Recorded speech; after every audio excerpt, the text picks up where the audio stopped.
It's time to experience something glorious. Unacademy Combat. Compete, crack, conquer. A challenging gate contest engineered to give you an experience like none other. where you put your knowledge to test. and battle it out with the best. To bring out the best in you, Unacademy Combat is the most competitive, gamified contest for gate till date, with the best of the questions by best educators. With detailed video solutions from top educators right after each contest. Combat live with peers to get real-time rankings and win big. Participate in every contest to improve your ratings. Challenging contests every fortnight or alternate Sunday. Live ranking after every question. Big rewards for top rankers. Your passion to crack gate deserves this. Your hard work towards your dream deserves this. Fuel your inner fire for the ultimate gate challenge. Unacademy Combat. Register now. Good evening everybody, good evening, and we are live बच्चों, we are live with another session of Power System.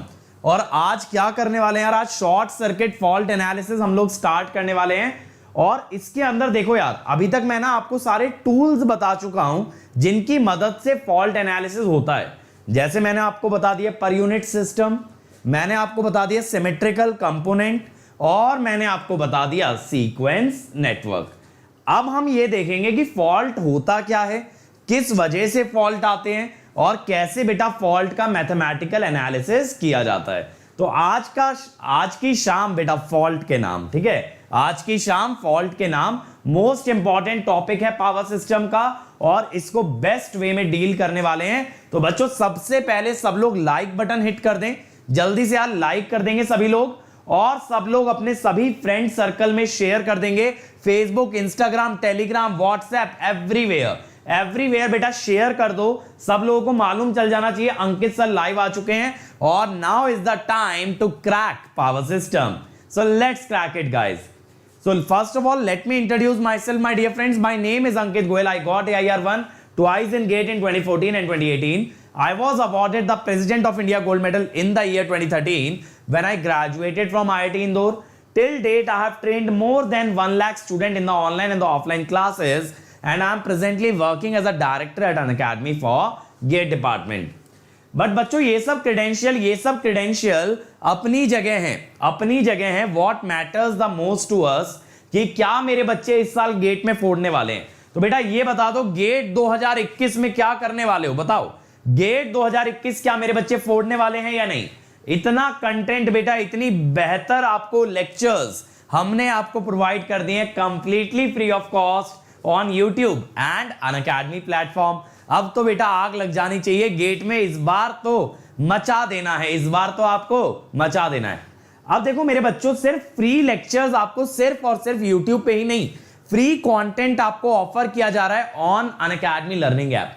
Unacademy learning app पे आपको क्या मिल रहा है, Unacademy पे free classes, free quizzes, test series, question series, और बेटा आने वाला है जैसा आपने शुरू में देखा अनअकैडमी कॉम्बैट। तो इतना सब बेटा फ्री ऑफ कॉस्ट मिल रहा है। और करना सिर्फ क्या है, अनअकैडमी ऐप डाउनलोड करनी है, जो क्लास देखनी है क्लिक करना है, क्लास देखो। अगर पूछे कि किसने बुलाया जो तुम चले आए, तो क्या बताओगे, अंकित सर के बुलाने पे आए हो, और कोड लगा देना अंकित ASE। बेटा ये एंट्री कोड है, समझ रहे हो ना, ये पास है आपका, एंट्री पास। ये पास दिखाओगे तो जो गार्ड होगा वो आपको एंट्री दे देगा अंदर, समझ रहे हो ना। क्या बोलते हैं उसे, दरबान बोलते हैं शायद से, है ना, कुछ ऐसी बोलते हैं हिंदी में। चलो अब बच्चों देखो, मेरी सारी स्पेशल क्लास आपको मैं एक जगह लगा के दे रहा हूं, अरेंज करके दे रहा हूं फॉर एट tinyurl.com/अंकित ASE, ठीक है। अब बेटा इसके अंदर अपकमिंग स्पेशल क्लास में आपको मिलेंगी वो सब क्लास जो आने वाली हैं। और आज रात को 8:30 बजे बेटा शुरू हो रहा है कोर सब्जेक्ट्स का महासंग्राम, जिसमें हम करने वाले हैं machine, power system, power electronics के मिक्स्ड क्वेश्चन, है ना। 3 सब्जेक्ट के मिक्स क्वेश्चन डेली कराऊंगा, 10 दिन कराऊंगा, और उसके लिए लिंक मिलेगा इन अपकमिंग स्पेशल क्लासेस। इसके अलावा बच्चा देखो, इंडिया की सबसे पहली वीडियो बुक हमने बना दी है bit.ly/gatelive। यहां आपको इस चैनल के सारे video, PDF, chapter by chapter, subject by subject मिलने वाले हैं। तो बेटा पेड कोर्स से बेहतर आपको रिकॉर्डेड कोर्स मिल रहा है for free of cost in our first ever video book. बेटा इंडिया की सबसे पहली वीडियो बुक गेट और ईएससी के लिए। इसके अलावा मेरे बच्चों अगर आप प्लस पे आते हो तो आपको मिलता है इंडिया के सभी टॉप एजुकेटर की लाइव क्लास। जैसा मैं बता भी चुका हूं 21 दिसंबर से आ रहा है बेटा गेट 2022 का बैच, और उसमें मैं सिर्फ कोर सब्जेक्ट ही नहीं, मैं कराने वाला हूं आपको नेटवर्क एनालिसिस भी। तो बेटा उसके लिए जल्दी से जुड़ सकते हो। और सिर्फ बेटा कॉम्प्रिहेंसिव कोर्स नहीं चलाते हम आपको एंड में कराते हैं क्रैश कोर्स। हम आपको पूरा रिवीजन कराते हैं, आपकी टेस्ट सीरीज लगवाते हैं, आपको प्रीवियस ईयर क्वेश्चन प्रोवाइड करते हैं, और कॉम्प्रिहेंसिव कोर्स में आपको घर के लिए डेली प्रैक्टिस पेपर भी देते हैं। क्रैश कोर्स में भी आपको होमवर्क क्वेश्चंस देते हैं, और ये होमवर्क क्वेश्चन अलग है बेटा, क्वेश्चन बैंक अलग से मिलेगा। ये होमवर्क कोर्स क्वेश्चन है जो टीचर आपको दे रहा है। अनअकैडमी की साइड से आपको एक क्वेश्चन बैंक और मिलता है। और बेटा गजब की बात ये है, सारे डाउट्स आपके खत्म कर दिया था, मतलब गोली मार दी जाती है डाउट को, ठीक है, गोली मार दी जाती है डाउट को। तो इतना सब होता है बेटा अनअकैडमी प्लस में। सिद्धार्थ बिल्कुल और बैचेस आएंगे बेटा, मल्टीपल बैचेस आएंगे, ठीक है। इसके अलावा बेटा आइकॉनिक में आपको मिलता है पर्सनल कोच, जो कि आपको day in day out guide करता है कैसे तैयारी करनी है, क्या पढ़ना है। और ये सारे बेनिफिट तो मिलेंगे ही मिलेंगे, ये मत सोचना ये नहीं मिल रहा। इसके साथ एक्स्ट्रा है, ये आपका टाइम मैनेजमेंट के लिए एक स्टडी प्लानर बनवाएगा, खुद एक टॉपर है तो ज्यादा बेटर बताएगा। इसके अलावा बेटा आपको एजुकेटर्स के साथ, टॉप एजुकेटर के साथ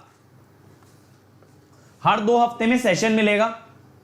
उस सेशन में आप स्ट्रेटेजी की बात कर सकते हो, स्ट्रेटेजी डिस्कस कर सकते हो। इसके अलावा बेटा आपको मिलेगा सेम डे डाउट सॉल्विंग का फीचर और स्टडी मटेरियल। ये सब के लिए आपको क्या करना है, ये सब के लिए बेटा आपको क्या करना है, कोड लगा देना है अंकित ईएससी। पैरेलल मेरे बच्चों 2 से 3 सब्जेक्ट चलेंगे, किसी भी सब्जेक्ट की बहुत लंबी क्लास नहीं लगाएंगे। अभी तो 2 से स्टार्ट होगा, और ग्रेजुअली जब पीक टाइम होगा then we will do 3 subjects at a time, ठीक है। इससे ज्यादा नहीं लगाएंगे, डोंट वरी अबाउट इट, ठीक है भाई। तो अंकित ईएससी बेटा कोड याद कर लो, इसे जपते रहा करो। ये आपका बेटा एंट्री पास है अनअकैडमी के अंदर।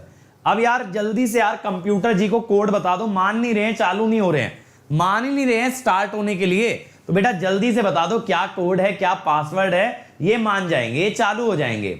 बहुत बढ़िया, दूरदर्शन, केशव, मंजीत, बहुत बढ़िया। बाकी लोग भी बता दो भाई, बाकी लोग, आदेश, शाहरुख, अरे वाह, come on everybody, come on guys. ऐसे सुस्ती से काम नहीं चलेगा यार, इंजीनियर्स हो, जोश दिखाओ। ऐसे इंजीनियर्स का नाम क्यों बदनाम कर रहे हो। Yes, let's crack it everybody, let's crack it. चलो तो बेटा देखो फॉल्ट एनालिसिस की बात करने वाले हैं। और बच्चों देखो थोड़ा सा ना आज ध्यान क्लास पे रखना, बहुत सारे एंटी सोशल एलिमेंट्स, बहुत सारे नेगेटिव लोग आ सकते हैं, but you focus on what I am telling and I will focus on creating the best content for fault analysis, ठीक है भाई। चलो अब देखो यार, कभी भी अगर एबनॉर्मल कंडीशंस की स्टडी की जाती है, यानी सिस्टम में कुछ भी अगर ऐसा होता है जो सिस्टम को हानि पहुंचा सकता है, जो नॉर्मल से हटके है। नॉर्मली देखो सिस्टम में क्या होता है यार, नॉर्मली सिस्टम में पावर और करंट फ्लो करते हैं सोर्स से लोड की तरफ। अब इससे हटके, इससे परे हटके अगर कोई कंडीशन सिस्टम में डेवलप हो रही है, कुछ डिफरेंट चीजें सिस्टम में हो रही हैं विच आर नॉट गुड, तो that is called as the fault, abnormal condition. तो ये एबनॉर्मल कंडीशन की स्टडी को बोला जाता है फॉल्ट एनालिसिस। और बेटा फॉल्ट 2 तरह के हो जाते हैं, सिमेट्रिकल और अनसिमेट्रिकल। सिमेट्रिकल का मतलब होता है जो तीनों फेज में एक जैसा फॉल्ट आए, और अनसिमेट्रिकल का मतलब होता है तीनों फेज में बच्चे अलग अलग तरह का फॉल्ट आए। यानी कि अगर एक फेज में फॉल्ट आया, 2 में आया तो अनसिमेट्रिकल है, तीनों में अगर आ गया मेरे बच्चों तो दैट इज सिमेट्रिकल। अब ये फॉल्ट आता किन कारणों से है, देखो इंसुलेशन फेलियर ऑफ इक्विपमेंट। यार आपको पता है ओवरहेड लाइन के अंदर इंसुलेटर लगा होता है टावर और लाइन के बीच में। अगर ये इंसुलेटर फेल हो गया तो आपकी लाइन कनेक्ट हो जाएगी टावर से। अगर मेरे बच्चे आपकी लाइन कनेक्ट हो गई टावर से तो करंट फ्लो करने लगेगा, लाइन से टावर में और टावर से ग्राउंड में, समझ रहे हो? तो करंट ग्राउंड में जाने लगा, ये वायर ले जा रही थी हमारा करंट, बीच में सारा करंट ग्राउंड में चला गया, तो लोड तक नहीं पहुंचा ना यार, लोड तक नहीं पहुंचा, बीच का करंट कहां चला गया? सारा ग्राउंड में। तो इसे कहते हैं इंसुलेशन फेलियर, जिससे आ जाता है फॉल्ट। दूसरा है flash over due to lightning stroke. यहां देखो मैंने दिखाया है बेटा, जब ये लाइटनिंग टकराती है लाइन पे, जब ये लाइटनिंग टकराती है लाइन पे, तो बेटा ये भी इंसुलेशन को फेल कर सकती है। क्योंकि इंसुलेशन कब फेल होती है? जब बहुत हाई वोल्टेज डेवलप हो जाए, तब हमारी इंसुलेशन डैमेज हो जाती है। जब देखो बहुत हाई वोल्टेज डेवलप होती है तो क्या होता है ना, इंसुलेटर के अंदर आ जाता है डाइलेक्ट्रिक ब्रेकडाउन, और ये डाइलेक्ट्रिक ब्रेकडाउन की वजह से जो इंसुलेटर है वो कंडक्टर बन जाता है, तो करंट फ्लो करने लगता है लाइन के थ्रू टावर में और टावर के थ्रू ग्राउंड में। तो ये बहुत सारे रीजन से हो सकता है, जैसे कि लाइटनिंग एक वन ऑफ द रीजन है। अब बात है मेरे बच्चे की फॉल्ट एनालिसिस। सर चीज क्या है? चलो फॉल्ट तो समझ आया, जल्दी बताओ सबको, फॉल्ट चमका, ये चमका की फॉल्ट क्या होता है? Do you guys understand what is the meaning of a fault? Fault समझ आया? फॉल्ट माने कुछ तो गड़बड़ है, कुछ तो गड़बड़ है बेटा सिस्टम में, उसको कहते हैं फॉल्ट। जल्दी से चैट बता दो यार, चैट में बता दो चमका या नहीं चमका मेरे बच्चों, ठीक है? यस यस यस, ठीक है बेटा। पावर इलेक्ट्रॉनिक्स मैं करा चुका हूं कॉम्प्रिहेंसिव कोर्स ऑलरेडी इस चैनल पे, तो पावर इलेक्ट्रॉनिक्स क्यों डिमांड कर रहे हो?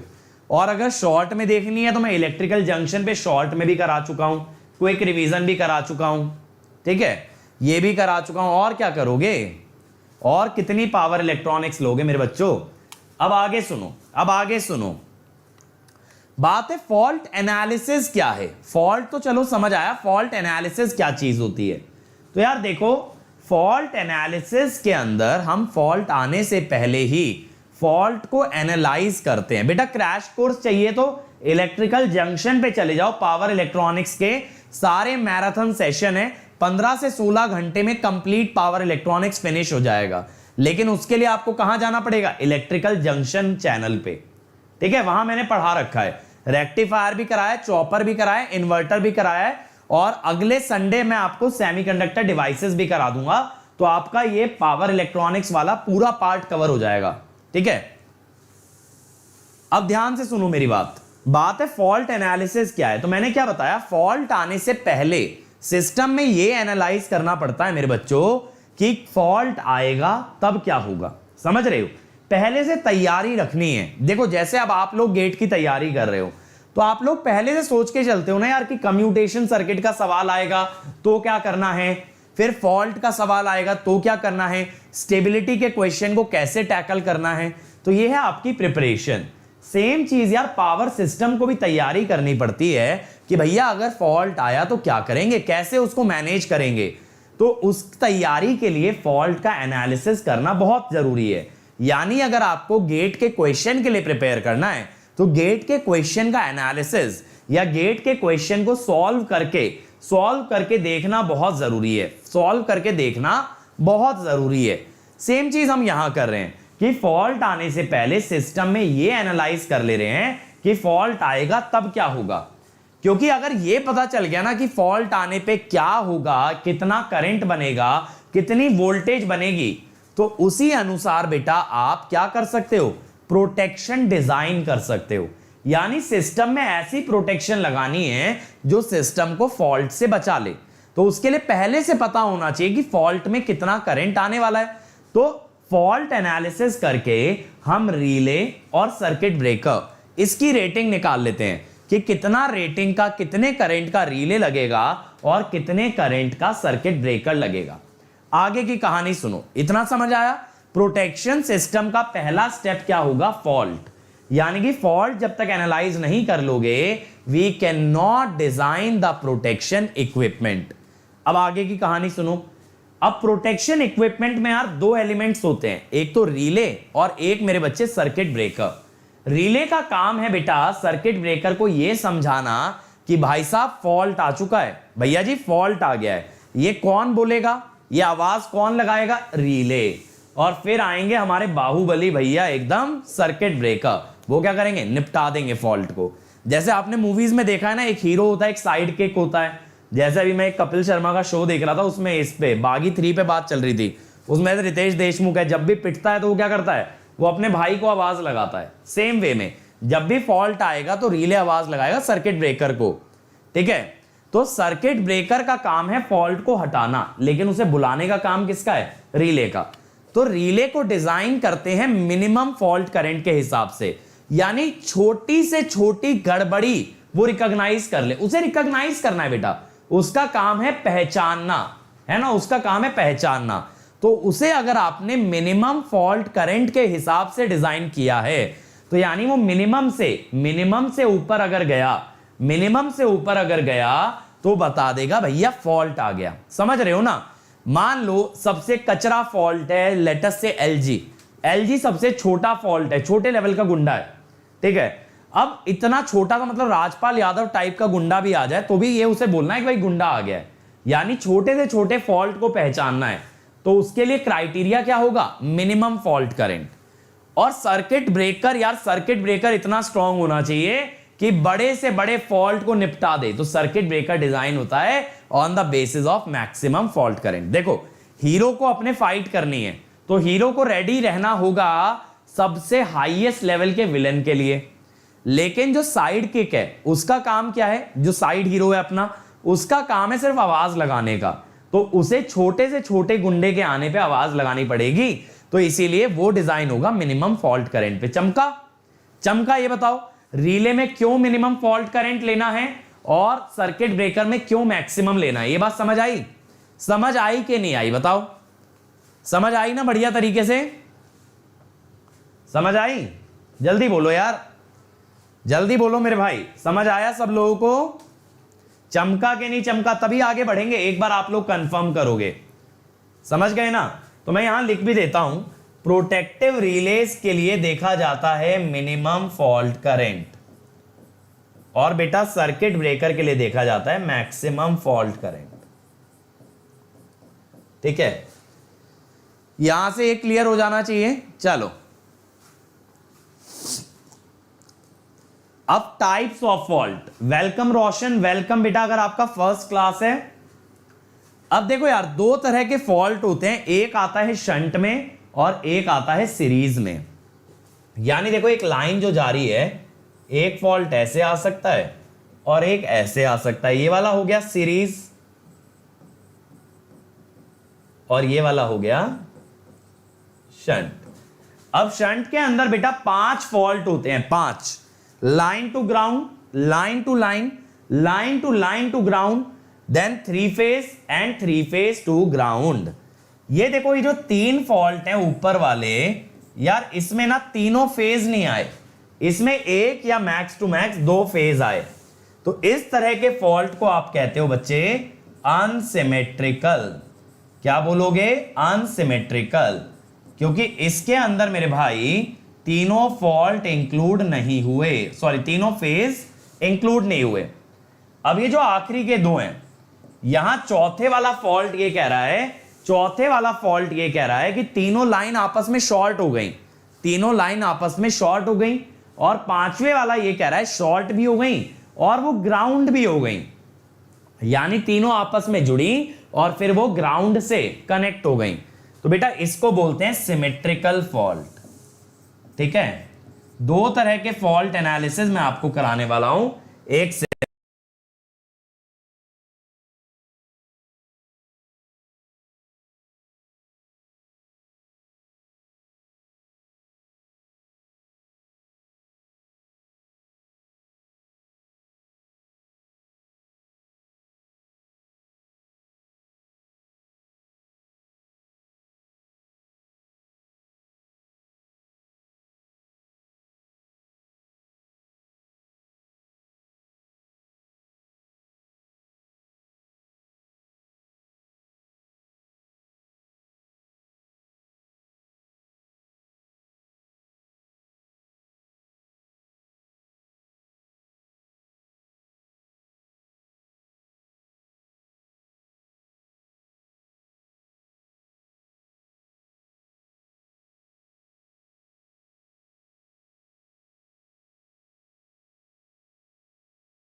अब बताओ बच्चों, ऑडियो आ रहा है बढ़िया से?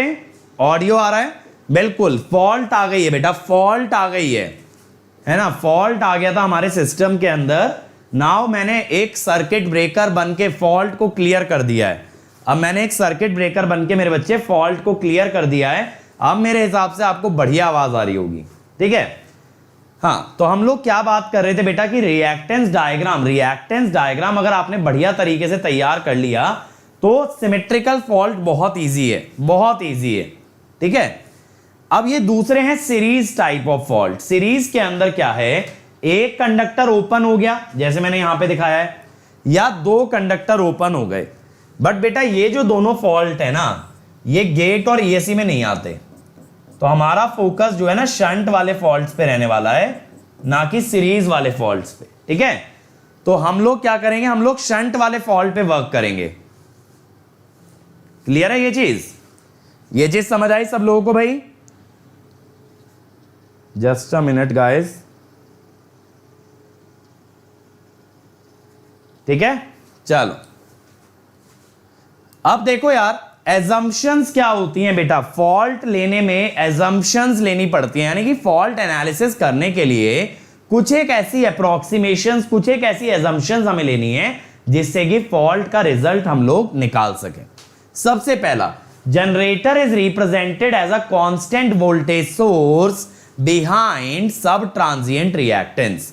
कहने का तात्पर्य यह है कि मेरे बच्चे जनरेटर को एक वोल्टेज सोर्स की तरह दिखाना है। सब ट्रांजिएंट रिएक्टेंस ना कल की क्लास में पढ़ाऊंगा, ठीक है, कि ये सब ट्रांजिएंट क्या होती है। अभी ज्यादा इस पे दिमाग मत लगाना। देखो ये मतलब है, बिहाइंड का मतलब है, देखो अगर यहां से देखें, अगर आप टर्मिनल से देखो तो आपको क्या लगेगा कि रिएक्टेंस के पीछे बेटा आपका ईएमएफ है, रिएक्टेंस के पीछे आपका ईएमएफ है। तो ये होती है जनरेटर की मॉडलिंग। दूसरी बात, current carried by the shunt element of a transformer और a transmission line are ignored. देखो मैंने आपको पहले भी बताया, ट्रांसफॉर्मर का जो शंट करंट होता है, ट्रांसफॉर्मर का जो शंट करंट है वो है बेटा नो लोड करंट, वो है आपका नो लोड करंट।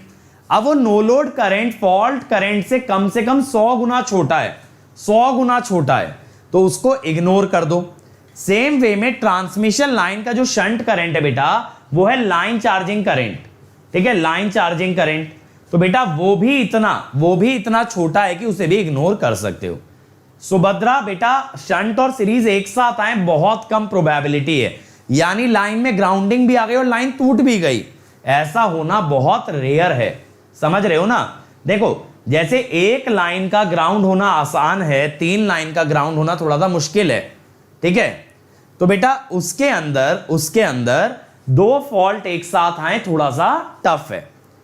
अब बेटा current carried by the load is also ignored, क्योंकि लोड का करंट कितना हो सकता है, 1 पर यूनिट, यानी रेटेड के बराबर हो सकता है, max to max, maximum rated के बराबर हो सकता है। लेकिन फॉल्ट का करंट रेटेड से कहीं गुना होता है, फॉल्ट का करंट रेटेड से 5 गुना, 10 गुना, 20 गुना ऐसा होता है। तो लोड के करंट को इग्नोर कर दें। दूसरा रीजन देखो यार, ये भी होता है कहीं पे अगर ग्राउंडिंग आ गई तो करंट सारा ग्राउंड में जाने का ट्राई करेगा रेदर देन कि लोड तक जाए, because current tries to find a path of minimum impedance. Current को मिनिमम इंपीडेंस का रास्ता चाहिए, ठीक है? ये बात क्लियर है? तो बेटा करंट को मिनिमम इंपीडेंस का रास्ता चाहिए, तो वो फॉल्ट में ज्यादा जाता है और लोड में कम। अब हमेशा फॉल्ट एनालिसिस हम लोग नो लोड कंडीशन में करते हैं। अब आप कहोगे सर नो लोड में क्यों?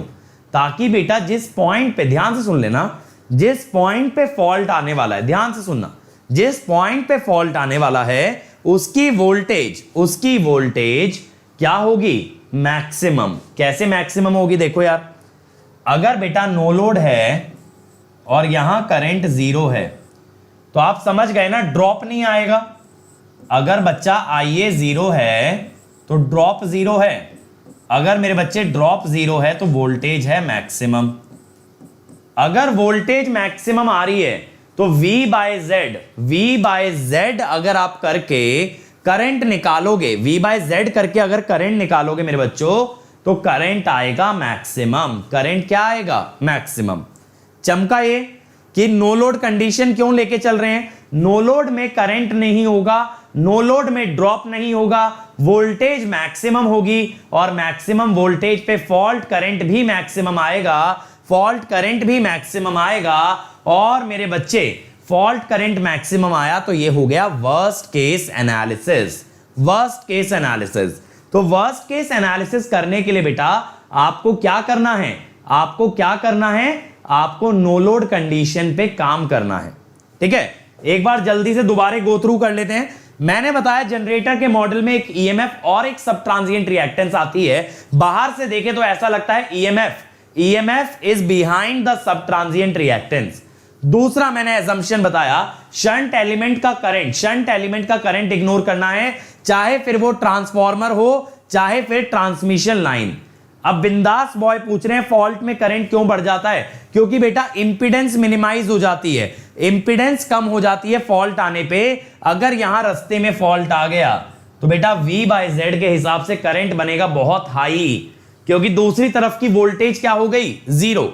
जनरली पावर सिस्टम में क्या होता है? करंट होता है V1 minus V2 by Z, लेकिन यहां हो गया V1 बाय Z, क्योंकि दूसरी तरफ क्या हो गया? जीरो।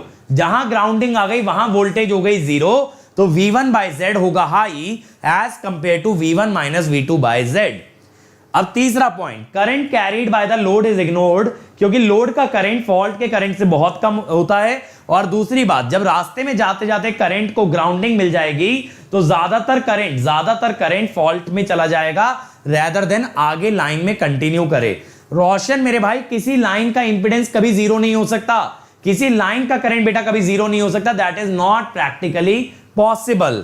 और फिर मैंने क्या बताया? Fault analysis no load condition में करते हैं ताकि जिस पॉइंट पे फॉल्ट आया उसकी वोल्टेज मैक्सिमम हो, क्योंकि नो लोड का मतलब current zero, drop zero, voltage is maximum, और इस वजह से फॉल्ट का करंट भी मैक्सिमम आएगा, यानी आपने कर दिया worst case analysis.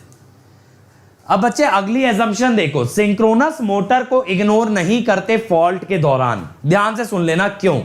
Synchronous motor को कभी नहीं इग्नोर करना फॉल्ट के दौरान। ऐसा क्यों? क्योंकि देखो क्या होगा, सिंक्रोनस मोटर जब शॉर्ट हो गई, मान लो ग्राउंडिंग आ गई, फॉल्ट आ गया, सिंक्रोनस मोटर शॉर्ट हो गई। अभी सिंक्रोनस मोटर के अंदर फील्ड वाइंडिंग फ्लक्स बना रही है, सिंक्रोनस मोटर के अंदर फील्ड वाइंडिंग फ्लक्स बना रही है। इस फ्लक्स से आपकी स्टेटर वाइंडिंग में ईएमएफ बन रहा है, ईएमएफ बन रहा है स्टेटर वाइंडिंग में बेटा, ईएमएफ बन रहा है अगर स्टेटर वाइंडिंग में, तो अब ये मशीन जनरेटर की तरह काम करके करंट डिलीवर करने लगेगी। अब आप कहोगे सर जनरेटर कैसे? जनरेटर में तो प्राइम मूवर होता है। बहुत जायज सवाल है। तो बेटा ये तब तक जनरेटर का काम करेगी जब तक इसकी काइनेटिक एनर्जी जीरो ना हो जाए, क्योंकि जब ये एनर्जी डिलीवर कर रही है तो ये एनर्जी ला कहां से रही है? ये एनर्जी आ रही है इसकी काइनेटिक एनर्जी में से। तो ये काइनेटिक एनर्जी को कन्वर्ट करके फॉल्ट को दे रही है एज इलेक्ट्रिकल एनर्जी। तो बेटा इसकी काइनेटिक एनर्जी कन्वर्ट हो जाती है इलेक्ट्रिकल में and that gets delivered to the fault. अब देखो फॉल्ट को करंट देने वाले दो लोग हो गए, एक तो जनरेटर था ही था, अब मोटर भी क्या बन गई? जनरेटर। अगर आपने मोटर को इग्नोर कर दिया तो फॉल्ट का करंट कम आएगा, यानी आपने वर्स्ट केस एनालिसिस नहीं किया। हम हमेशा यह जानना चाहते हैं बद से बदतर हालत में कितना करंट मिलेगा फॉल्ट को, यानी मैक्सिमम कितना करंट बेटा फॉल्ट में जा सकता है। तो जो कोई एलिमेंट फॉल्ट को करंट देगा उसे कभी भी इग्नोर नहीं करना, क्योंकि फॉल्ट में जाने वाला अगर मैक्सिमम करंट चाहिए तो जो करंट देने वाले एलिमेंट है we can not ignore such elements. चमका? ये बात चमकी के नहीं चमकी? जल्दी से बता दो यार। चमक गया बढ़िया तरीके से। अब लेकिन यार इंडक्शन मोटर को इग्नोर कर देते हैं। सर ये भेदभाव क्यों? मतलब सिंक्रोनस है तो आप इग्नोर नहीं करोगे, इंडक्शन है तो उस बेचारे की क्या गलती है, आपने तो इग्नोर ही कर दिया। नहीं बच्चे, इंडक्शन मोटर के अंदर कोई फील्ड वाइंडिंग नहीं होती, यानी जब इंडक्शन मोटर शॉर्ट हो गई या फॉल्ट आ गया तो उसके पास फ्लक्स बनाने का कोई चारा नहीं बचा। अगर स्टेटर शॉर्ट हो गया तो रोटर पे तो कोई फील्ड वाइंडिंग है नहीं, तो फ्लक्स बनाएगा कौन? फ्लक्स बनाएगा कौन बेटा? ना तो स्टेटर बना सकता, वो तो शॉर्टेड है। रोटर बना नहीं सकता, उस पे फील्ड वाइंडिंग नहीं है। तो इंडक्शन मोटर जनरेटर की तरह काम नहीं कर पाएगी, समझे? तो induction motor can not deliver power to the fault, but synchronous motor can deliver due to presence of the field winding. Field winding flux बना के, ईएमएफ बना के फॉल्ट को करंट दे सकती है, और सिंस वो फॉल्ट को करंट दे सकती है तो it has to be considered, it has to be considered. अब अगला point, variation. Variation is ignored. क्या होता है ना, जब जनरेटर में फॉल्ट आता है बेटा, हम स्टेबिलिटी में जाके पढ़ेंगे स्विंग इक्वेशन, तो जनरेटर की स्पीड बदलती है। अब स्पीड से डिफाइंड है फ्रीक्वेंसी। कैसे सर? Frequency is Pn/120। अब फ्रीक्वेंसी अगर बदल गई मेरे बच्चों तो क्या होगा?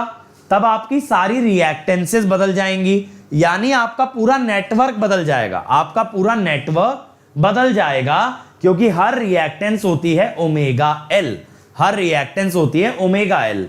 तो बेटा हर बार कहां से नया सर्किट बनाएंगे, इसीलिए इस वेरिएशन को इग्नोर कर देंगे, ठीक है? मंथन बेटा फॉल्ट तो सेम हो सकता है एसी और डीसी में, बट उनके सर्किट ब्रेकर्स का डिजाइन अलग अलग होता है। रोशन मेरे भाई अगर नहीं समझ आया बेटा इंडक्शन मोटर, तो एक बार थोड़ा सा लेक्चर पीछे जाके रिपीट कर लो, you will be able to understand.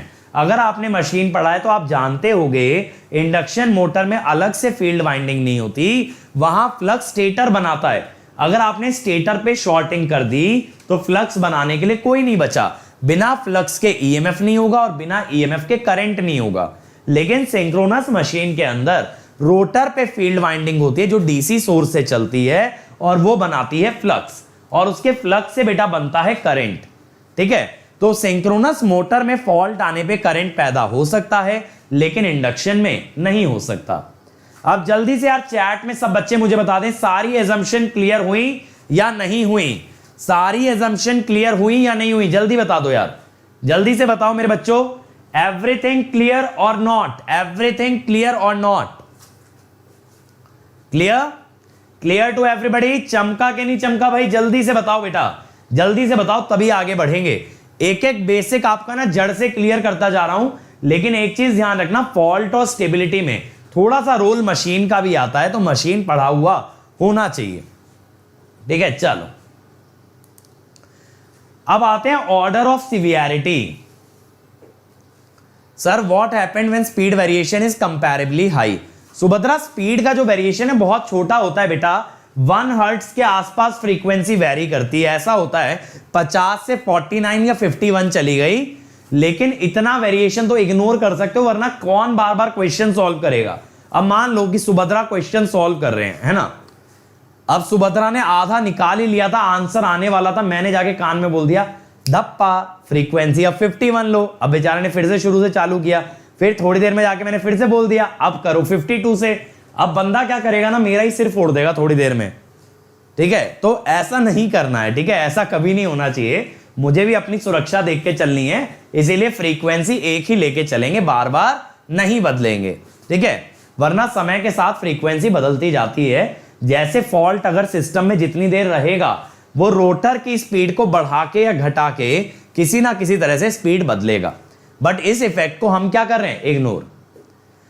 अब देखो यार, अब बात है सर आपने 5 फॉल्ट बता दिए, LG, LL, double LG, triple LG, इतने सारे फॉल्ट बता दिए। अब सर ये बता दो इनमें से कौन बाहुबली है और कौन कटप्पा है ना? कौन इनमें से बाहुबली है, कौन कटप्पा है? तो बेटा इसीलिए जज करेंगे ऑर्डर ऑफ सिवियरिटी, ठीक है? When any kind of fault occur, मंथन अभी बताया तो बेटा स्पीड और फ्रीक्वेंसी बदल जाती है, अभी तो बताया, इग्नोर कर रहे हो, लेकिन जनरेटर की स्पीड बदल जाती है व्हेनेवर फॉल्ट ऑकर्स। अब बच्चों इसमें कौन सा फॉल्ट ज्यादा खतरनाक है? फॉल्ट वो खतरनाक है जिसका करंट ज्यादा हो, सिंपल है ना? फॉल्ट में हाई करंट आता है, तो जिसमें करंट ज्यादा वो ज्यादा खतरनाक। तो देखें यार, ये हमारे 5 फॉल्ट हैं, ये बेटा हमारे 5 फॉल्ट हैं, LG, LL, double LG, triple L और ट्रिपल LG। अब बच्चे इसमें सिवियरिटी बढ़ती है ऊपर से नीचे, यानी अनसिमेट्रिकल से ज्यादा खतरनाक है सिमेट्रिकल फॉल्ट। ठीक है, अनसिमेट्रिकल से ज्यादा खतरनाक है सिमेट्रिकल फॉल्ट। तो आप ये याद रखना, triple LG is most severe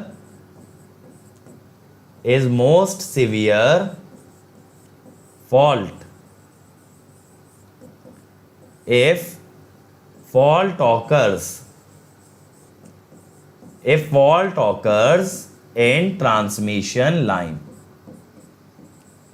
लेकिन मेरे बच्चों इस नियम का ना एक एक्सेप्शन भी होता है, इस रूल का एक एक्सेप्शन भी होता है। सर ये एक्सेप्शन क्या होता है? एक्सेप्शन बेटा ये होता है कि LG fault is most severe if fault occurs at terminals of generator,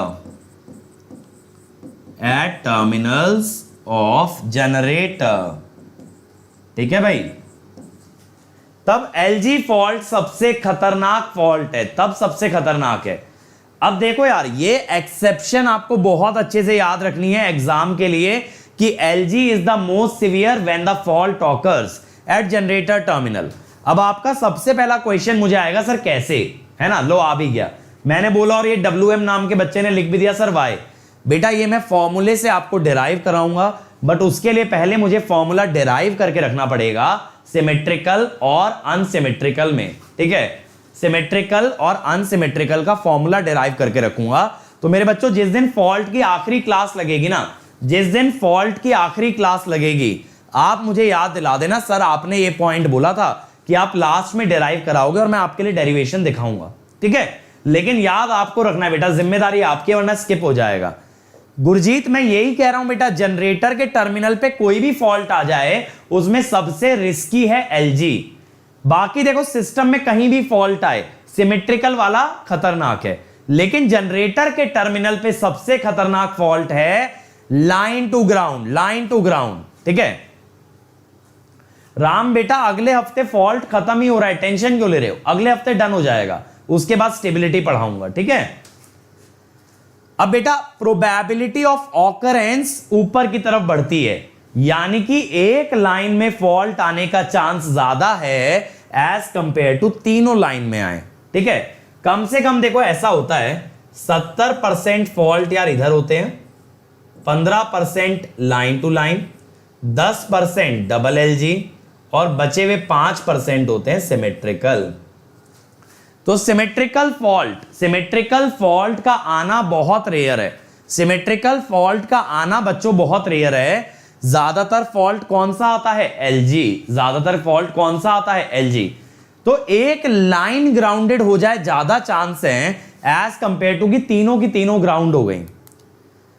अब देखो सबसे पहले न्यूमेरिकल टॉपिक पे आ रहे हैं, transient on a transmission line. क्या होता है ना यार, देखो जब फॉल्ट आता है तो सडन चेंज आता है, फॉल्ट आता है बच्चों तो सडन चेंज आता है। अब ये सडन चेंज जो आ रहा है इसके कारण ट्रांजिएंट तो बनेगा, अगर आपने शंकर सर का नेटवर्क अटेंड किया है बेटा यूट्यूब पे तो आपको समझ आ गया होगा AC ट्रांजिएंट। तो मैं वहीं से शुरू करूंगा, मैं AC ट्रांजिएंट लेके चलूंगा, और बच्चा अगर नहीं पढ़ा है तो एक बार AC ट्रांजिएंट का सर का लेक्चर जरूर देखना। अब मैं आपसे ये कहता हूं बेटा, ये जो सोर्स है ना इसको आप मान लो VM sin omega t plus alpha, ऐसा मान लो, और ये मान लो बेटा कि फॉल्ट आ रहा है t इक्वल टू 0 पे, फॉल्ट आ रहा है 0 पे। अब ये जो R और L है ना मेरे भाई, ये इक्विवेलेंट इंपीडेंस है सिस्टम की, ये क्या है? सिस्टम की इक्विवेलेंट इंपीडेंस। अब आप कहोगे सर R को इग्नोर क्यों नहीं किया? आप तो हमेशा कहते हो R को इग्नोर करेंगे, बेटा करूंगा लेकिन लास्ट में, पहले पूरा डिराइव कर लेते हैं और फिर लास्ट में इग्नोर वाला पार्ट देख लेंगे। ठीक है, अब देखो मेरे बच्चे, हम क्या कहेंगे? एज्यूम, देखो ये डेरिवेशन समझना बहुत इंपॉर्टेंट है। Assume fault occurs at no load condition at no load condition. इसका मतलब बिफोर फॉल्ट, फॉल्ट आने से पहले मेरे बच्चों current was zero, current was zero. Fault आने से पहले बेटा करंट आपका जीरो था। तो अब मैं कहता हूं कि फॉल्ट आने पे कितना करंट सिस्टम के अंदर एग्जिस्ट करेगा, कितना करंट सिस्टम के अंदर बच्चा एग्जिस्ट करेगा। तो ऐसे केसेस में यार करंट की इक्वेशन में एक तो देखो ट्रांजिएंट वाला पार्ट आता है और एक मेरे बच्चों स्टेडी स्टेट वाला आता है। और पता है मैं ये एक्सप्रेशन दूसरी बार लिख रहा हूं आज पूरे दिन में। आज मैंने पावर इलेक्ट्रॉनिक्स का जो प्लस वाले बच्चों के लिए लेक्चर लिया था उसमें मैंने एक्सटिंक्शन एंगल भी यहीं से समझाया था। अब आपके लिए पावर सिस्टम में आ गया। तो ये जो फॉर्मूला है ना यार, ये नेटवर्क में आता है एसी ट्रांजिएंट में, मशीन में आता है इनरश करंट में, पावर सिस्टम में आता है फॉल्ट में, और बेटा पावर इलेक्ट्रॉनिक्स में आता है एक्सटिंक्शन एंगल में, आरएल लोड में। अब देखो ये जो इक्वेशन है ना, पहला जो टर्म है दैट इज ट्रांजिएंट। इसको मेरे बच्चे एक और नाम से जाना जाता है डीसी ऑफसेट। क्या बोलते हो इसको? DC offset. ठीक है। और ये जो दूसरी टर्म है बेटा ये है स्टेडी स्टेट। ये फेजर वाले मेथड से आई है। ये क्या है मेरे बच्चों? Steady state. ठीक है। ये दो टर्म्स आ रही हैं, एक ट्रांजिएंट और एक बच्चा स्टेडी स्टेट। अब आप कहोगे सर ये सी क्या है? बेटा ये सी तो मुझे भी नहीं पता, निकालना पड़ेगा। कैसे निकालेंगे sir?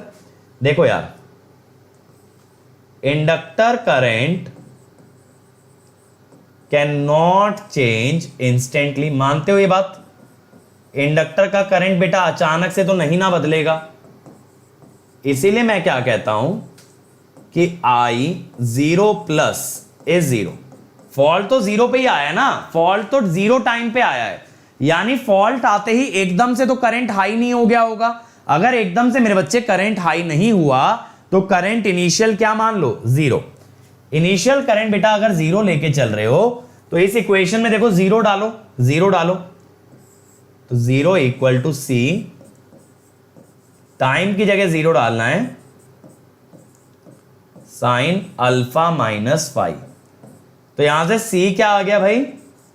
Vm by mod Z sine five minus alpha. अब आप सोच रहे होगे सर ये सब टर्म क्या है? देखो यार, टाउ है आपका L बाय आर, फाई है आपका tan inverse omega L by R, ठीक है, और मॉड Z है आपका R square plus omega square L square, R square plus omega square L square under root. अब यहां से सी आ जाने के बाद बेटा आप क्या कर सकते हैं? You can write the equation for I T, V M by mod Z sine five minus alpha. अभी ना मैं आपको आगे चल के बताऊंगा मैंने अल्फा क्यों माना। मैं मानने के लिए साइन ओमेगा टी भी मान सकता था, फिर भी आई चोज अल्फा। या चलो मैं बताता हूं आपको। यार देखो, अब मैंने ये माना है कि फॉल्ट आ रहा है जीरो पे। फॉल्ट किस टाइम पे आ रहा है? जीरो पे। अगर आप sign omega t plus alpha नहीं लेते तो जीरो टाइम पे साइन ओमेगा टी क्या आता? जीरो। यानी आपने पहले से एज्यूम कर लिया कि फॉल्ट आते समय वोल्टेज जीरो रही होगी। यार अब ऐसा एजम्पशन लेना तो गलत है ना, मानते हो मेरी बात? गलत है कि भाई अपनी मर्जी से आपने ऐसा कैसे मान लिया कि फॉल्ट आते टाइम वोल्टेज जीरो रही होगी। हो सकता है वोल्टेज जीरो हो सकता है मैक्सिमम हो सकता है बीच की कुछ वैल्यू हो। तो व्हाट इज द वोल्टेज? तो at t equal to zero source value कितनी है भाई? Vm sine alpha. ठीक है। तो basically alpha represents supply voltage when fault occurs. ठीक है भाई, व्हेन फॉल्ट ऑकर्स। समझ गए? ये चमक गया ना सब लोगों को? फॉल्ट आते टाइम जो वोल्टेज होगी that is given by the value of alpha, that is given by the value of alpha. चमक गया सबको बढ़िया तरीके से? बढ़िया तरीके से समझ आया यहां तक। अब बेटा इसके डायग्राम्स की हम बात करते हैं। तो देखो यार, सबसे पहले आपका जो डीसी ऑफसेट करंट है, ये वाला जो करंट है Vm by mod Z sine phi minus alpha, phi को ना थीटा दिखा रखा है, तो Vm by mod Z sine theta minus alpha, ये है decaying DC offset current, decaying DC offset current. ठीक है, डीकेइंग डीसी ऑफसेट करंट। अब इसके बाद आपका क्या है? इसके बाद है आपका एसी करंट। यार एसी करंट है साइन ओमेगा टी, इसको ना सिमेट्रिकल करंट भी कहते हैं। देखो सिमेट्रिकल करंट है आपका, क्या है यार, इसको ना ऐसे लिख लो Vm by mod Z, symmetrical माने AC, sine omega t minus phi minus alpha. यानी देखो राइट शिफ्टिंग है फाई माइनस अल्फा की, राइट शिफ्टिंग है फाई माइनस अल्फा की। तो बेटा ये स्टेडी स्टेट करंट हो गया, या ये कह दो सिमेट्रिकल करंट हो गया, सिमेट्रिकल करंट हो गया। ठीक है, इतनी बात चमकी, स्टेडी स्टेट करंट या सिमेट्रिकल करंट। तो साइन ओमेगा टी को हमने राइट शिफ्ट कर दिया है बाय थीटा माइनस अल्फा, या फाई माइनस अल्फा कह दो। Phi and theta are same thing. अब मेरे बच्चों जो टोटल करंट आ रहा है वो इन दोनों का सम आ रहा है। अब ये समझना दोनों का सम कैसे ड्रॉ करते हैं, दोनों का सम कैसे ड्रॉ करते हैं, ये बात पे ध्यान देना।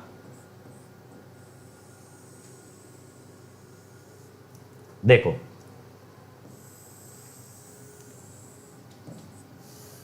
ये है आपका fault current versus time, fault current versus time. अब देखो यार, सबसे पहले ना डीकेइंग डीसी ऑफसेट करंट बना लो। ये आ गया डीसी ऑफसेट करंट, ये डीसी ऑफसेट है हरे वाला कर्व।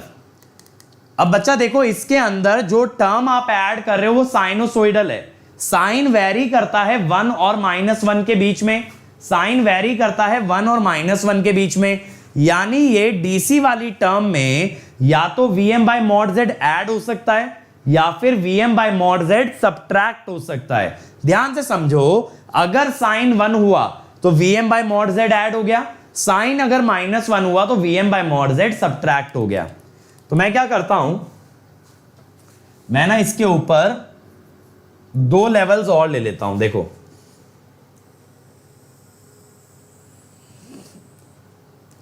अब आप सोच रहे होगे सर ये कितना है, ये दोनों ग्राफ के बीच का डिफरेंस है मेरे भाई Vm बाय मॉड Z। ऐसे ही ना इससे नीचे भी ले लो Vm बाय मॉड Z। अब भी दोनों ग्राफ का डिफरेंस कितना है Vm बाय मॉड Z। तो मैं कह रहा हूं डीसी ऑफसेट से Vm बाय मॉड Z ऊपर भी जा सकते हो और नीचे भी जा सकते हो।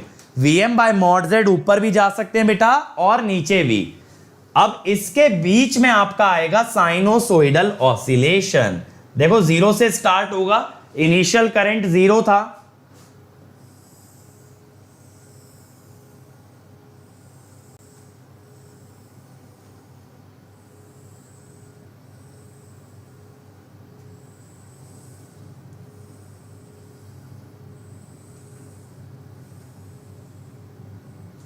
ठीक है।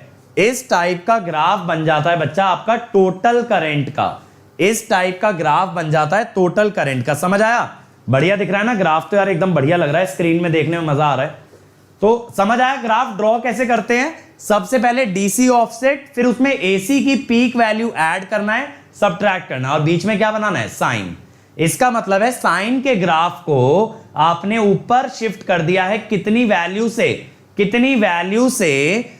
Based on the value of the DC offset current.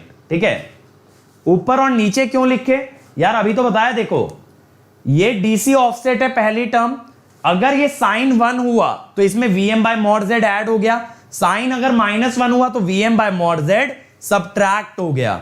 तो यानी कि इस ग्राफ से आप Vm बाय मॉड Z ऊपर भी जा सकते हो और Vm बाय मॉड Z नीचे भी। अब देखो मेरे भाई, इसमें जो पहली दो साइकिल होती है ना,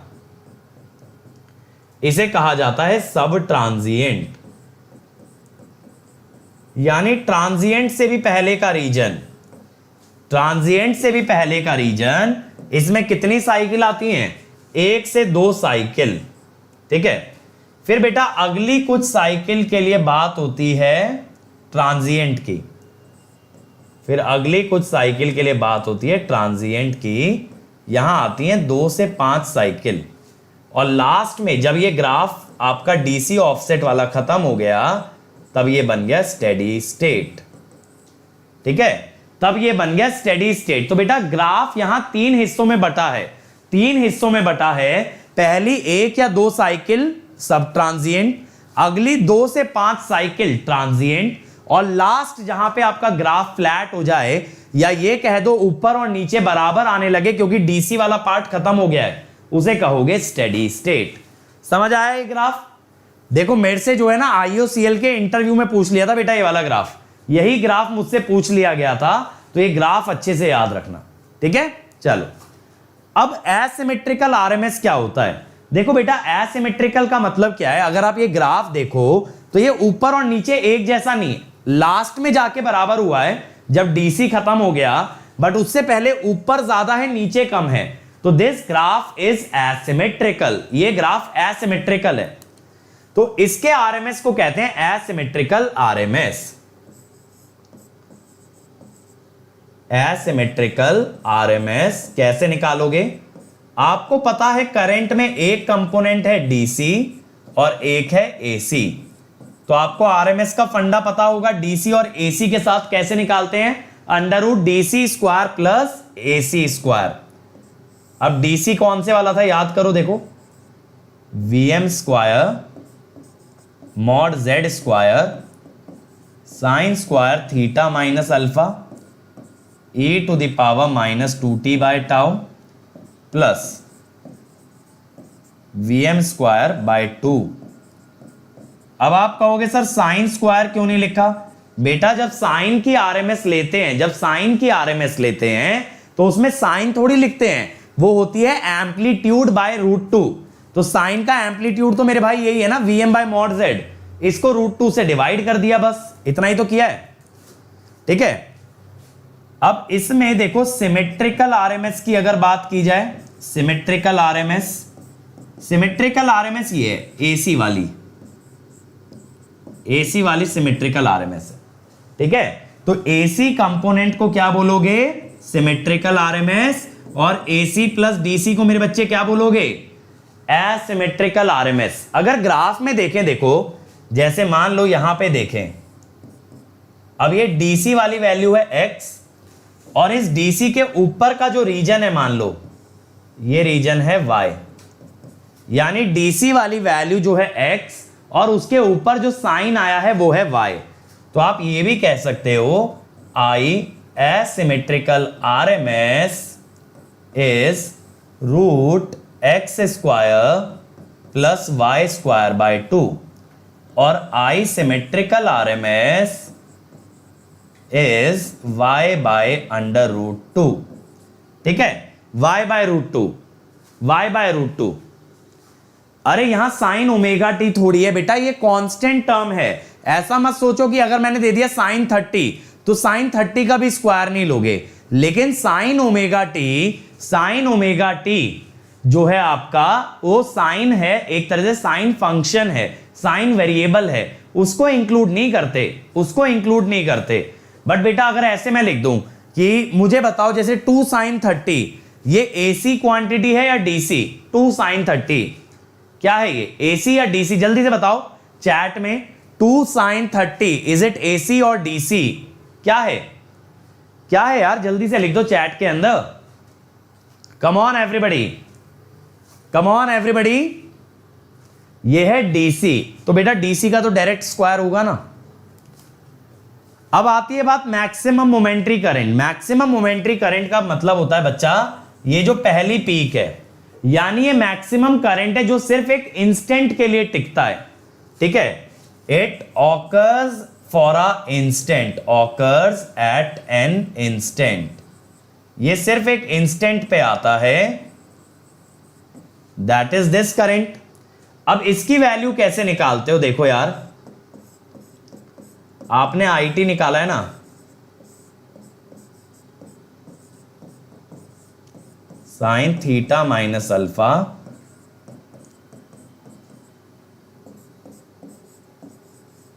यही है ना।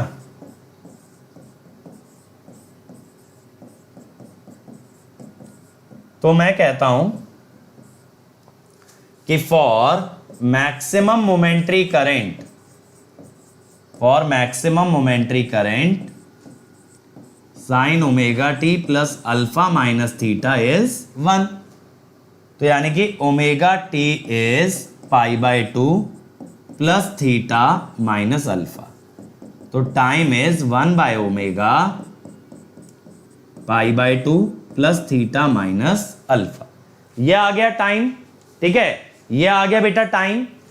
अब इस टाइम पे आपने साइन को तो कर लिया 1, साइन को तो आपने कर लिया बच्चे 1, क्योंकि मैक्सिमम तभी निकलेगा ना।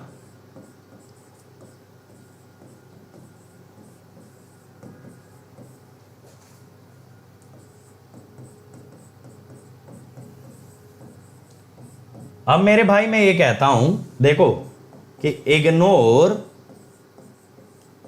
DK of DC offset current. अब इस बात का क्या मतलब है?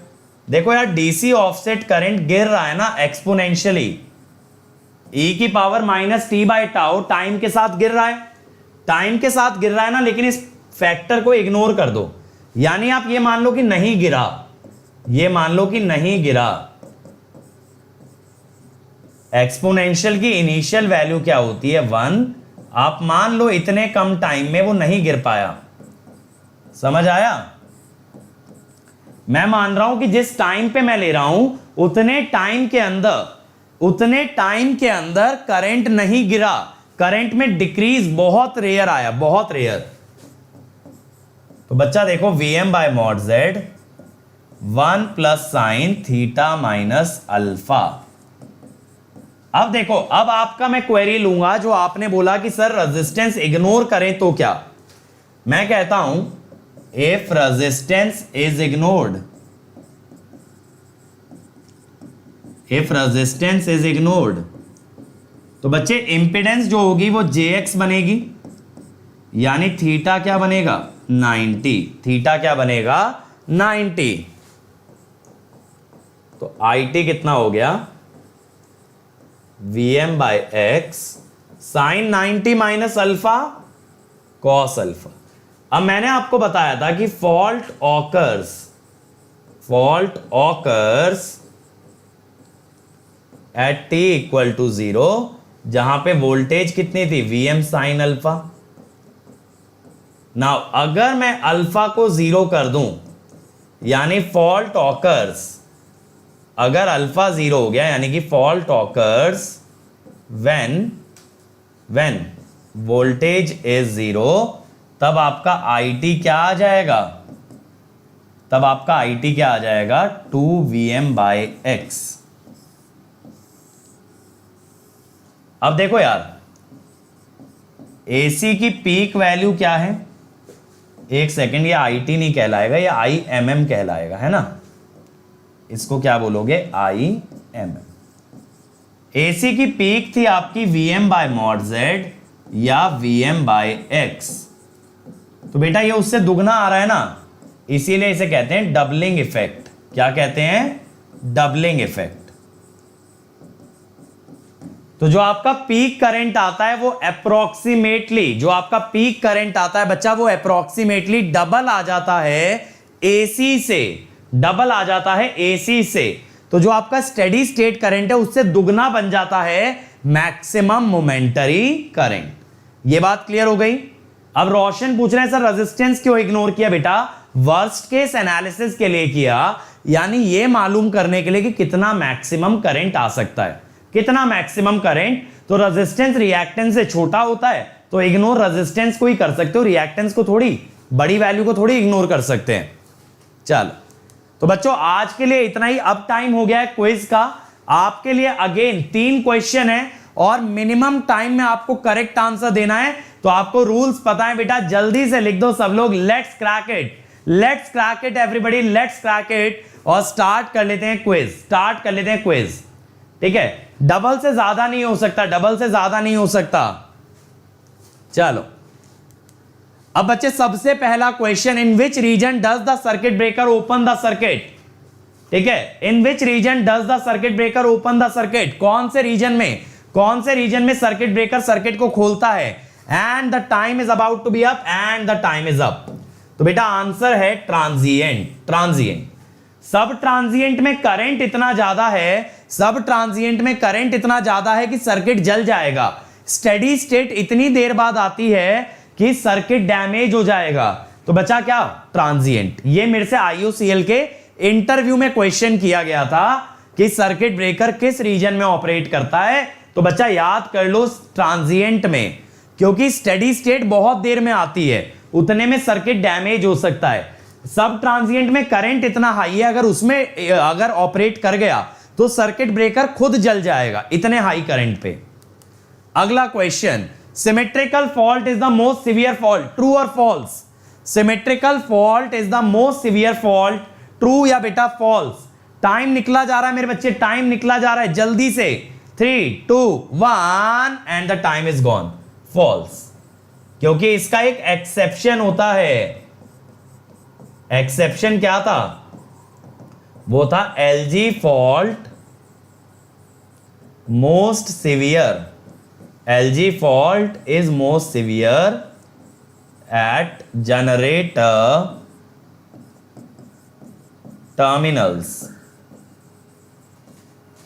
है ना। चलो अगला question, DC offset current during fault decays due to, ठीक है, decays due to, come on everybody, DC offset current बेटा किस वजह से गिरता है। तो आंसर आएगा ए, क्योंकि क्या होता है, डीसी ऑफसेट बेसिकली क्या है, ये ट्रांजिएंट ही तो है, और ट्रांजिएंट बेटा डाई आउट करता है, ट्रांजिएंट बेटा डीके करता है ड्यू टू एनर्जी लॉस।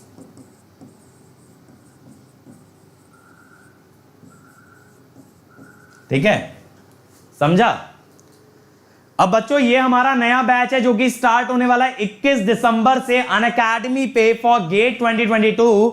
और बेटा इसमें मैं जनवरी में लेके आने वाला हूं आपके लिए नेटवर्क, और विशाल सोनी सर लेके आने वाले हैं बेटा सिग्नल्स, और ये सारे एजुकेटर्स का पैनल है। इसमें बहुत जल्द शंकर सर और हमारी पूरी टीम ऐड हो जाएगी।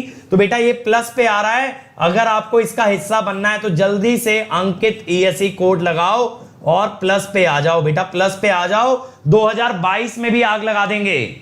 ठीक है, और बेटा ये दूसरा बैच इसी के लिए चालू हो रहा है 21 दिसंबर से प्लस पे। Again you can make use of the code Ankit ESE and become a part of Unacademy plus. Roshan बेटा डेली आपको 7 बजे यहां पे सेशन कंडक्ट होता है पावर सिस्टम का। ठीक है, अब बेटा अंकित ESE कोड अगर लगाते हो तो 1 ईयर का फीस लगेगा 27,225, 1.5 ईयर 34,650, और बेटा 2 ईयर 39,600। ठीक है, हर्षित बेटा कोई भी हाई करंट डैमेज सिस्टम को तब करेगा जब लंबे समय तक रहेगा, क्योंकि हाई करंट थोड़ी ना डैमेज कर सकता है, बट वो जो हीट बनाएगा वो डैमेज करेगी। और हीट क्या होती है, I²RT। और आइकॉनिक के लिए जाते हो तो देखो अंकित ESE कोड लगा के 45,225 पड़ेगा 1 ईयर, 2 ईयर 66,600। ठीक है, कोर सब्जेक्ट्स का टेस्ट बेटा रात को 8:30 बजे अभी स्टार्ट होने वाला है। ठीक है, रोशन अभी क्रैश कोर्स चल रहा है बेटा, इमीडिएटली ज्वाइन कर सकते हो। ये मेरा अनअकैडमी प्रोफाइल है, अनअकैडमी ऐप पे मुझे फॉलो कर लो। और ये है मेरा टेलीग्राम चैनल, मैं यहां आपको टेलीग्राम चैनल दे रहा हूं, यहां पे आपको कांटेक्ट डिटेल मिल जाएगा बेटा रोशन। आप बात कर सकते हो कांटेक्ट डिटेल्स पे और डिसाइड कर सकते हो आपको क्या करना है। ठीक है, t.me/gateair1। नोट्स भी मिलेगा बेटा, नोट्स भी मिलेगा, क्वेश्चन बैंक भी, टेस्ट सीरीज भी, प्रैक्टिस क्वेश्चन भी। ठीक है, और ये हमारे अदर चैनल्स यार, mechanical, civil, then Telugu, SSC JE, then computer science, gate question, then electrical junction, पाठशाला and GS terminal. तो आप इनको भी सब्सक्राइब कर सकते हो, ठीक है। So thank you everybody, thank you. और एक बार बेटा कॉम्बैट के बारे में सुन के जाना, इतनी जल्दी भाग मत जाना, और इस वीडियो को लाइक कर देना यार, शेयर कर देना, और इस चैनल को सब्सक्राइब जरूर कर लेना, और वो घंटी बजा देना ताकि नोटिफिकेशन आता रहे। Thank you everybody, meet you at 8:30 PM in the special class for core subjects quiz. Thank you. It's time to experience something glorious. Unacademy Combat. Compete, crack, conquer. A challenging gate contest engineered to give you an experience like none other. Where you put your knowledge to test. And battle it out with the best. To bring out the best in you, Unacademy Combat is the most competitive, gamified contest for GATE till date, with the best of the questions by best educators. With detailed video solutions from top educators right after each contest.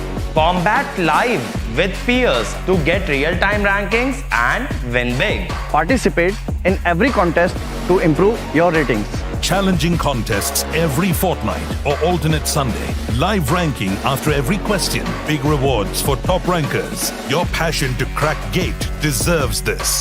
Your hard work towards your dream deserves this. Fuel your inner fire for the ultimate GATE challenge. Unacademy Combat. Register now.